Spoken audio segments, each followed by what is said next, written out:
Olá, estamos de volta aqui pela TV Sete Lagoas com o nosso programa Santiago Entrevista.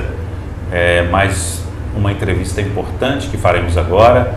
A gente já começou, nesse mês as entrevistas com os pré-candidatos. Na semana passada nós batemos um papo aqui com o Duílio Castro e hoje mais uma entrevista especial para que a gente possa conversar, e nesse mês a gente elegeu como prioridade está convidando aqueles que são pré-candidatos, possíveis pré-candidatos a deputado federal por Sete Lagoas. Estamos recebendo hoje Emílio de Vasconcelos, ele que também está aí na configuração como uma das pessoas que pode vir a ser candidato a deputado federal por Sete Lagoas. E vamos conversar também sobre política e sobre outros assuntos aqui no nosso programa. Emílio, é sempre um prazer estar recebendo você. A gente já poderia ter feito essa entrevista anteriormente, mas eu acho que agora é o momento certo, As coisas começam a se definir e eu acredito que é o momento certo a gente começar a falar sobre isso. Lembrando que esse programa, da agora até as eleições, tem esse foco: falar sobre a política de Sete Lagoas, conversar com os pré-candidatos, levar para o nosso eleitor a fala de todos, para que a gente tenha uma política consciente na nossa cidade. Acredito que daqui possa sair novas ideias, possa sair novas propostas. Talvez possamos até, através do programa, conseguir que Sete Lagoas possa se unir um pouco mais em prol da eleição de candidatos aqui da nossa cidade. Prazer estar te recebendo mais uma vez. Olá, Santiago, o prazer é sempre meu, telespectador da TV Sete Lagoas, gente amiga de nossa querida cidade. É sempre bom estar aqui, é sempre bom debater, é sempre bom discutir as questões maiores de Sete Lagoas. Que bom. A gente sabe que você não está totalmente na vida pública, Você participou das últimas eleições, mas a gente sabe que você tem um movimento político muito grande, que você tem feito, Basicamente, como que você está atuando? Santiago, o povo de Sete Lagoas, através da votação expressiva que me deu nas últimas eleições para prefeito, me colocou numa situação até de um certo protagonismo a nível de política regional e estadual, e me deu essa responsabilidade de não parar, de continuar interessado e participante das questões, como eu disse, maiores de Sete Lagoas. Sete Lagoas, a meu ver, vive um momento muito ruim. Isso não é de agora, já vem de alguns anos. Sete Lagoas perdeu espaço na política estadual e, paralelamente, conquistou espaço na economia do estado de Minas Gerais, e nós não aceitamos e não nos conformamos com essa situação da cidade de não ter mais aquele protagonismo que teve no passado, uma cidade que tinha voz, uma cidade que ocupava esses espaços, que era ouvida e que conseguia os recursos e os benefícios. Nós não podemos aceitar uma cidade da importância de Sete Lagoas, com a economia que tem, não ser atendida pelos níveis de governo. Nós temos questões importantes paradas, nós temos um hospital regional parado há muitos anos, sem um tijolo sequer que foi colocado ali. A cidade não é ouvida, a cidade não participa das decisões, das grandes políticas públicas estaduais e federais, e esse inconformismo da gente estar assistindo isso é que faz com que eu não pare, com que eu continue. As pessoas que me acompanham, as pessoas que me ajudam, que me cercam, também têm esse inconformismo. E daí é que nós estamos atuando. Nós temos tido conversas importantes a nível estadual, Eu, como você disse, tenho uma ligação hoje até pessoal com aquele que eu acredito que será o nosso próximo governador, que é o Márcio Lacerda. Mais do que isso, eu acredito na forma dele atuar, de administrar, foi o que ele demonstrou na Prefeitura de Belo Horizonte. E, em paralelo, temos todo tipo de conversa. Ainda agora, na semana que vem, vou estar na cidade administrativa, conversando com o secretário do governador Pimentel, onde o assunto é um só: é Sete Lagoas, as perspectivas, as possibilidades e as necessidades da cidade para o futuro. Você está ligado também na política nacional? Olha, não, nós estamos atuando em Minas, É o cenário. A gente espera, numa possível candidatura e numa possível eleição para deputado federal, aí sim, inserir a nível nacional. Eu vejo ainda nessa semana, saiu uma entrevista, uma fala minha no jornal 7 Dias, onde tem também esse lado pessoal de estar participando do próximo Congresso Nacional, que eu acredito e acho que todo brasileiro quer isso, que seja um congresso diferente, um congresso transformador, um congresso reformador. E aí é uma coisa que me seduz pessoalmente, é participar desse grande debate nacional. O Brasil precisa passar por mudanças profundas, mudança de mentalidade, mudança de forma de atuar. Nós temos que ter uma coisa pública, uma estrutura pública, nós temos que ter representantes que vão pensar no país. O Brasil hoje carece de um projeto de nação, Minas Gerais carece de um projeto de Estado e Sete Lagoas carece de um projeto de cidade.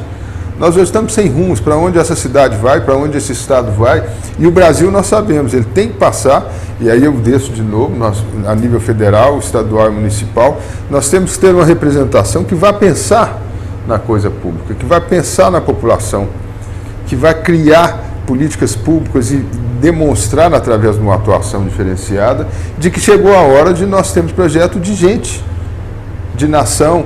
Nós temos que mudar esse sistema atual, e todo brasileiro, e todo sete lagoano sabe disso, daqueles que vão ao governo, que estão exercendo o poder, estarem lá para cuidar de si próprios, para cuidar dos interesses partidários, dos interesses corporativos, dos interesses de grupo. Então, essa é a grande mudança. E participar dessa grande mudança é uma coisa que me seduz pessoalmente. Ô Emílio, essa pergunta que eu te fiz sobre, vamos entre aspas assim, né, Brasília, né, porque uma pessoa que é pré-candidato a deputado federal, possivelmente sendo eleito, ele vai para Brasília. Sim. Né? Mas a gente acompanhou nos últimos anos uma confusão danada em Brasília, né? Após as eleições, tivemos o impeachment, a Dilma, né, acabou saindo de uma forma que uns dizem que foi correta, outros dizem que foi um golpe, né?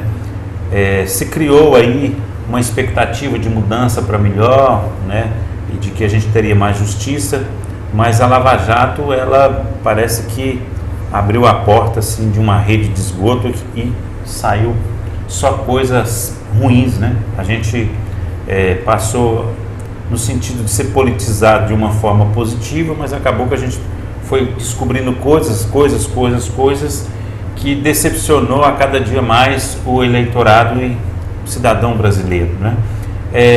Eu queria que você, como pré-candidato, né, pensando em ir para Brasília, fizesse para a gente um relato do seu pensamento, de como você viu essa situação antes dos 2 anos, né, do Lula, 1 ano da Dilma, e depois vem a Lava Jato e depois entra aí o governo Michel Temer. O que você falaria sobre isso? Santiago, é exatamente o que eu acabei de dizer. O que nós assistimos, né?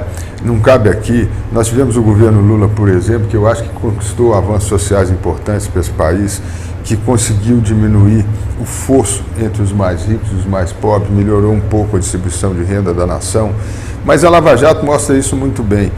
Grupo partidário, grupo de poder, ocupou o poder, cumpriu em parte aquilo que estava lá, mas ficou demonstrado claramente que havia todo um esquema, toda uma estrutura de manutenção do poder, onde as pessoas que estavam no poder se beneficiavam com isso. A partir daí nós tivemos a queda da Dilma, que nada mais foi do que um grupo que não estava satisfeito dentro do poder, ocupar o poder para beneficiar o próprio grupo. Isso valeu para o Brasil, a estrutura política da nação demonstra isso. Isso vale para Brasília, vale para Minas Gerais, vale para Sete Lagoas, onde as pessoas, os grupos políticos, os grupos partidários conquistam o poder e chegam lá e vão se perpetuar. Através de coisas não muito limpas, através de coisas até escusas, eles montam estruturas, sugam a sociedade, a verdade é essa. Eles estão lá para se darem privilégios, né? Basta dizer esses absurdos hoje, quando se fala em reforma da Previdência, a questão principal não é tocada. Aqueles que estão lá e têm as grandes aposentadorias, que estão lá na estrutura pública, permanecem com eles, não mexeu. E aí quer mexer com o povo embaixo. Isso é que tem que mudar. Eu acho que o grande desafio do Brasil, e aí eu quero participar dele, é exatamente mexer para valer nessas estruturas. Entender de que estrutura pública, poder público está lá para prestar serviço ao público. A hora que vai pedir o voto é isso que fala. E quando chega lá não é isso que faz. né? Então os exemplos são constantes. Sete Lagoas, por exemplo, foi dito, eu acho que o povo prestou pouca atenção na última eleição, de que havia um grupo político e que todos seriam atendidos e beneficiados. É o que a gente vê hoje que trava Sete Lagoas. No momento em que você vê uma companhia importante como a Codesel, que virou um grande cabide de empregos, e vai para todas as outras. Né? Pois é, mas aí eu te chamo a atenção para uma coisa, o modelo político, né? Você falou em reforma e eu até, nesse ponto, eu concordo que precisa de uma reforma política. Mas se você for pegar Brasília, é a mesma coisa. Um grupo político se fecha e depois, por exemplo, vai ter um ministério, por exemplo, que é o partido que vai colocar a pessoa lá e é o partido que vai comandar aquele ministério, né? Então, quer dizer, é o modelo político que faz com que isso aconteça. Então, você vai pegar Brasília, você vai pegar o estado, você vai pegar a cidade, geralmente é isso que acontece, né? Então, quando se forma um grupo político muito grande, você pode saber que a fatura depois também é muito alta, né? Então, eu acho que nesse ponto, o cidadão, né, os políticos têm que entender, principalmente, que na hora da montagem, eles têm que pensar no depois, né? Porque o que está acontecendo no Brasil já há um bom tempo é isso, né? Se forma um grande grupo, ganha um poder e depois a fatura vem muito alta e não tem como governar. Santiago, você acabou de dizer, e concordo e acrescento, o cidadão, em primeiro lugar, tem que perceber isso na hora do voto. Né? Não dá mais, o ministério não pode ser do partido. Tudo bem, é assim no mundo inteiro. As composições são feitas e os partidos ocupam ministérios, espaços de poder. Mas eles ocupam em nome de um projeto, de uma posição política de defender questões da população. Então, quando você vê uma composição nos outros países, o partido ele vai para o poder para defender aquilo que está no seu programa, aquilo que ele disse ao povo que defende, e ele vai lá para exercer e ocupar espaço de poder para colocar aquilo em prática. Muito diferente do Brasil, onde os partidos vão lá de porteira fechada para nomearem seus companheiros, para fazerem negócios escusos. A Lava Jato mostra isso toda hora, com companhias que prestam serviço ao poder, e aí tirar dinheiro para sustentar a próxima eleição. E pior, para tirar dinheiro para construir mansões, para ter os privilégios pessoais, para ter os carrões, as coisas da vida. Isso é que tem que mudar. Mas a mudança começa, em primeiro lugar, com a população enxergando isso e votando diferente. Nós não podemos, e é um grande receio que eu tenho, é de que a hora que chegar a eleição, a hora que tiver a campanha, a maior campanha é convencer a população. Está na hora do brasileiro ter esse discernimento, prestar um pouco mais atenção. Eu sei que todos vocês que estão nos ouvindo já não aguentam mais a política, porque não acreditam na política, mas a política existe e vai existir sempre. Então cabe a nós, cidadãos, com o voto, com a participação, com o convencimento, começar a mudar isso. Não dá mais para nós acreditarmos e irmos na propaganda fácil, que é feita com dinheiro nosso, né? A propaganda que a gente vê dos políticos, dos poderes, das administrações, dos governos, nós é que pagamos, para nos convencerem de coisas que nós sabemos que hoje não são reais. Agora, tem um outro ponto importante, né, como você vindo pré-candidato, é a questão das mudanças para a próxima eleição. E que ponto que você acha que favorece para, né, uma melhoria do processo e o contrário? Né? Porque, principalmente a verba, né? Santiago, mudou bastante. Nós assistimos isso. Quem fez a mudança? Foi uma mini reforma que foi feita por eles que estão lá, para conseguirem financiamento para a campanha deles, porque a decisão de distribuição do dinheiro é deles.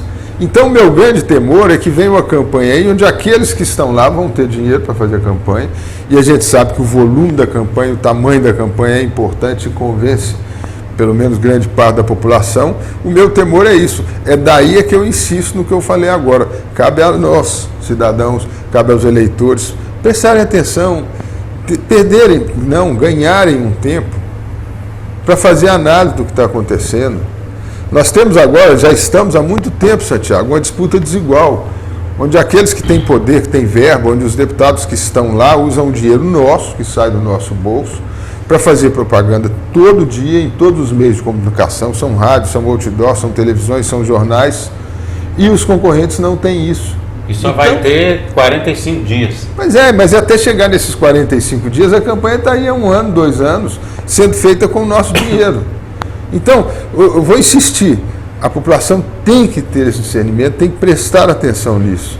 Hoje a ideia que se passa é que fulano, e o fulano sempre é o que está lá, que tem mandato, está trabalhando, está fazendo, está acontecendo, e os concorrentes não têm isso. Então é uma disputa desigual. A reforma política passa por aí. E pior, é outra coisa que eu estou insistindo o tempo inteiro, propaganda. As grandes questões, ainda na noite passada eu estava lendo, as grandes questões nacionais, o projeto de país, o que nós vamos fazer com esse país? É um país, nós temos que pensar, nós vivemos um momento terrível no país, nós temos uma geração, a meu ver, que está sendo perdida, sem oportunidades, cooptada pelo crime, pelo tráfico, você vê que é uma geração que está sem rumo, sem caminho e não tem oportunidade, ninguém mostra isso. Olha, nós todos sabemos, nós vivemos, nós temos preocupação em caminhar daqui até a nossa casa, nós temos preocupação em sair de noite, nós temos preocupação de estar dentro de casa e sermos assaltados e o crime chegar ali dentro, nós temos preocupação com nossos filhos e há que ter sim a atuação das forças de segurança. Há que ter, sim, a punição daqueles que cometem crime. Mas segurança não é só mais tantas viaturas, não é só mais tantas policiais, não é só mais tantas armas, tanta munição. A questão principal, e quando eu digo que o país está perdendo uma geração, é o que fazer com esse jovem. Não adianta punir, cercar, vigiar a segurança ostensiva na rua somente. Porque, vamos pegar o exemplo do Rio de Janeiro. As forças de segurança hoje, como o Exército, com a intervenção lá, ocupa uma comunidade e ali impede o crime. Mas e aquele jovem que vivia do crime, que até sobrevivia do crime? Verdade, qual é a porta de saída? Na verdade, essa outra questão que você citou, ela é muito séria pelo seguinte, a pessoa basicamente ela é aliciada, então ela passa a fazer parte do sistema e ela não consegue mais sair do sistema. Porque você o sistema não oferece alternativa. Pois é, mas é porque você tem medo de sair de casa, você tem medo de fazer isso, aquilo. Você é um cidadão comum e você pode se locomover. Você pode se decidir se você quer ir para uma faculdade, se você quer fazer um curso técnico, se você quer trabalhar. Mas o jovem que foi aliciado, ele não pode fazer isso. Ele não pode ir mais para a faculdade, ele não pode praticar esporte, ele não pode fazer nada. Ele tem que ficar naquele sistema, ele não pode sair dele mais. Que ele foi aliciado. E a sociedade brasileira, até hoje, eu não vi nenhuma pessoa falar isso que eu estou falando aqui. Mas é o que nós Ninguém estamos dizendo, fala, peraí, o cara está sendo preso. Quem é aquele cara que está sendo preso? Aquele cara que está sendo preso é um marginal, é um safado, roubou, fez isso, fez aquilo. Mas será que você olhou a história dele e procurou saber por que ele fez aquilo? Às vezes ele fez aquilo por quê? Porque ele está dentro do sistema que ele tem que fazer aquilo. E ninguém tira ele de lá, não. Ninguém consegue tirar ele de lá. Por quê? Porque o governo, principalmente, cruzou os braços. Não temos política. E não tem solução para isso. Vamos pegar o Dona Silvia. Todos aqui conhecem o bairro Dona Silvia em Sete Lagoas. É preciso a atuação da força de segurança lá? Sim. A polícia ostensiva, mas vamos dizer, se você colocar lá a polícia 24 horas por dia, encher de viatura, de policial, o crime não vai acontecer ali. Mas e a parcela? Lá tem cidadãos corretos, a grande maioria é trabalhadora, são aposentados que moram ali, são avós cuidando dos netos. Mas se você impedir o crime no Dona Silvia, o que vai fazer com aqueles jovens hoje que não tem perspectiva de emprego, não tem perspectiva de estudo, não tem condição de sair da estrutura do crime? Eles vão continuar, eles vão sair dali e vão para outro bairro. E não dá para você ocupar todos ao mesmo tempo. Então, quando eu falo que falta política pública, que falta projeto, e que falta, primeiro, para que exista política pública, que exista projeto, ter um debate mais aprofundado no país. Eu estou falando de um bairro em Sete Lagoas, tem que ter o debate, o que vai fazer com Dona Silvia. Mas serve para ter o debate, o que vai fazer com toda a questão de segurança do país. E aí, quando eu falo que nós temos, eu espero, e quero participar dele, um congresso transformador, é exatamente para ter esse grande debate. E a população tem que cobrar isso, vou repetir, começa cobrando na hora do voto, e depois cobrar com que aconteça, com que a coisa mude, para que os deputados federais, os estaduais na Assembleia Legislativa, não fiquem lá pensando em como vão se beneficiar, quanto vão ter de verba para fazer a propaganda enquanto estão exercendo o mandato, em quais benefícios vão ter com as famosas verbas de representação, com os auxílios de moradia. Eles ficam lá cuidando disso. E a sociedade tem que cobrar porque haja esse debate. Nós temos sim, nós chegamos num ponto que temos que ter intervenção das forças de segurança. Mas e depois? É o que eu acabei de dizer e vou voltar no Dona Silva. Não basta você ocupar o Dona Silva para dar tranquilidade para o cidadão do bem que mora lá. Você tem que ter uma política pública que vá resgatar aquele jovem. E lá, quem for lá vai ver, eles ficam na rua o dia inteiro, porque não tem o que fazer, que vai resgatar aquele jovem do caminho do mal e vai dar ele a oportunidade de exercer o caminho do bem. Porque isso hoje não existe. Quando eu falo que nós estamos uma geração que está sendo perdida, essa é a real situação. E é isso que tem que mudar. E isso só vai mudar o dia que tivermos representantes, deputados, governantes, prefeitos, governador, presidente da República, ministros, que vão estar lá, primeiro debatendo e depois executando as políticas públicas para que a gente mude o rumo do Brasil, para que a gente mude o rumo de Minas Gerais. Então, resumindo, você acha que o Congresso precisa de uma renovação completa? Não só o Congresso, e não é só renovação de pessoas, é renovação de mentalidade. Nós não podemos, vamos voltar para Minas Gerais, nós não podemos ter um governo do Estado que convive o mandato inteiro, já estamos no último ano, no 4º ano, com déficit nas contas públicas e não mexe na própria carne. Porque a estrutura política permanece, ela até aumentou. São mais cargos criados, são mais pessoas acolhidas tendo cargo no governo do Estado. Serve para 7 Lagoas, nós todos sabemos disso. E aí não sobra dinheiro para fazer o que é necessário. Mas a estrutura política está lá preservada, os companheiros estão atendidos, cada um tem o seu emprego, cada um tem o seu espaço de poder. Eu, Santiago, falei a vida inteira, continuo, o que sustenta, e o povo tem esse poder, o que tem que sustentar os grupos políticos, os partidos políticos, os governantes, os representantes, é o resultado. E eu, felizmente, eu acho que chegou a hora. 7 Lagoas, por exemplo, eu tenho certeza. O povo não quer saber mais. Ninguém vai se reeleger aqui através de companheiros empregados sendo pagos com o nosso dinheiro na estrutura pública. Vai ser reeleito e vai ser eleito aquele que, quando tiver a responsabilidade, dê resultado à população. É isso que a população quer. A população quer mudança, né? A população quer algo novo, quer pessoas novas, quer ideias novas, quer políticas novas, né? Porque realmente se cansou desse modelo que está aí, né? Eu me preocupo muito porque confesso que até eu estou pensando nessa questão do voto que não tenha sentido nenhum, não votar em ninguém, que é um protesto que o povo brasileiro precisa de fazer realmente, né? Só que nós não podemos também votar em branco, votar nulo e deixar que um desclassificado vá lá e vença as eleições. Então, é um problema sério, nós temos que ter consciência política. Vamos fazer um intervalo, já voltamos para o segundo bloco do Santiago Entrevista, que recebe Emílio de Vasconcelos.